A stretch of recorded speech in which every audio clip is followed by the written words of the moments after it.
My name's Denae Luna. I'm here to talk to you today about values-based goals, which is a resiliency skill used to help you live your best life.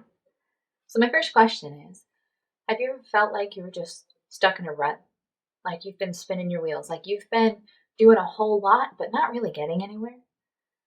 I know this totally sounds like a tagline, but it happens to all of us, as cheesy as it sounds. And at that point in your life, you really need to reevaluate what you're doing, why you're doing it, and go back to your core values as a person to try and figure out what your next steps are. And if you need to change what you're doing to be more fulfilled and live your best life.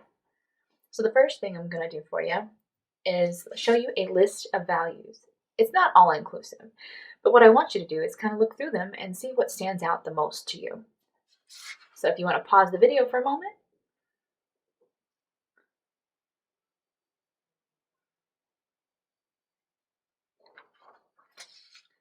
All right, did any stand out to you? Was there one in particular that just like, that totally encompasses me as a person? Well, hold on to that thought.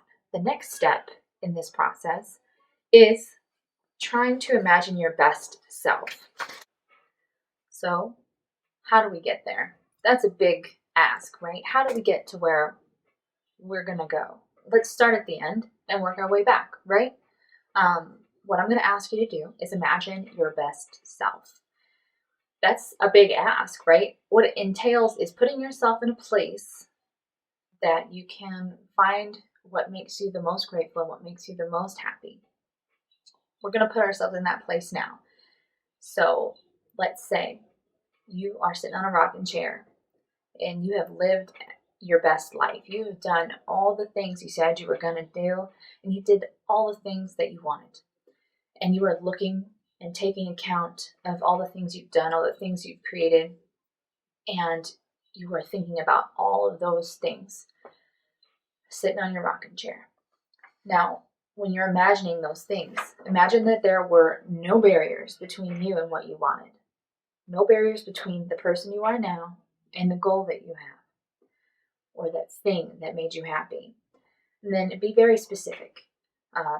Say things like, instead of saying I want to be a billionaire, say I want to have enough money to make our family financially sound.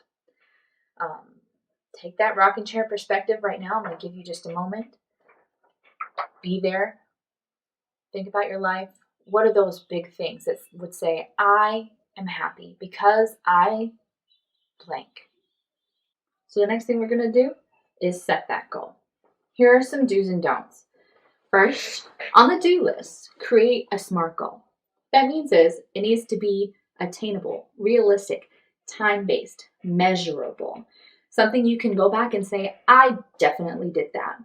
For example, let's say one of my values when I look back on my life, one of my achievements is I want to run a marathon.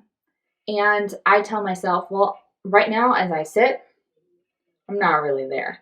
But if I set these goals, these measurable goals for 24 hours, 2 weeks, and 3 months from now, I might actually be able to get there. It becomes more realistic, becomes more attainable. For example, let's say every day I at least walk 30 minutes, or I run twice a week for 2 miles at a time, and I do that for a month, and I'm gonna keep doing that for 3 months, and in about 3 months, I hope that I'll be running 4 miles at a time for a week. Those goals are time-based, reasonable. Like, I think I can get there. They're attainable. There's something that I can do. And the next step is going to be, and probably the most important step, is having a plan to overcome the obstacles as you get there. So you've kind of got some goals in your mind. You're like taking the baby steps to get there. And you know yourself well enough to, you self-sabotage sometimes. You get those internal obstacles, such as I'm on a diet and I eat a piece of cake and it's over. I don't need to diet anymore. I ate the cake.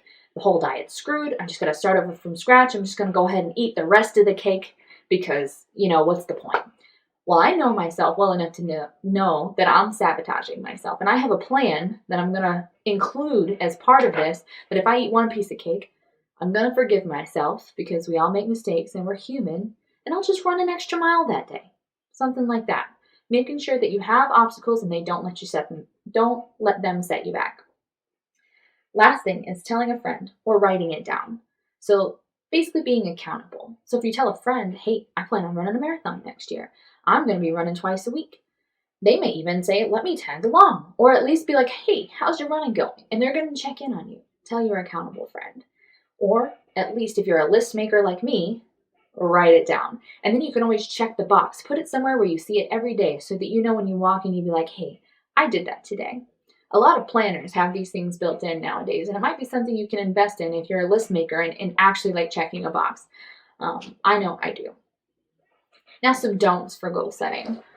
So don't make goals that aren't aligned with your value. Like we talked about, don't make goals for the sake of making goals. Don't make a list of things to just check the box.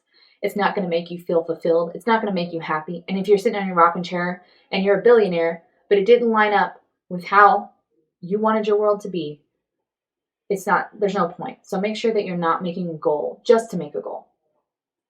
Making someone else's goals your own is tricky. Try not to do that.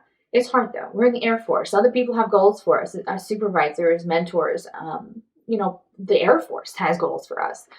And what you have to understand is some goals may be means to an end. Now, these aren't going to be as fulfilling as those that you've made yourself that are more actively showing the progress towards your ideal self. But means to an end goals are okay as long as you keep the perspective and see that end result every time you feel like you're just spinning your wheels. Now, if you're doing something day in and day out, that's somebody else's goal that doesn't even remotely line up with your ideal self. You might need to look into pushing that person away, or at least talking to them about, hey, listen, you're asking me to do this, and it just really doesn't make sense for me.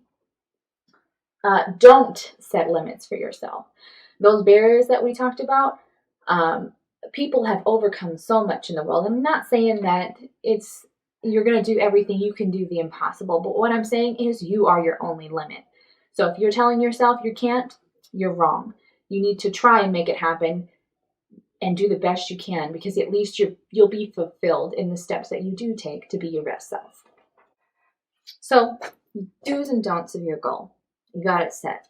And I know this is a short video, or it's supposed to be.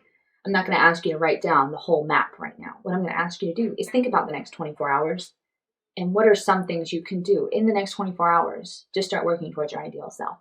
Think about it. Actually think about it.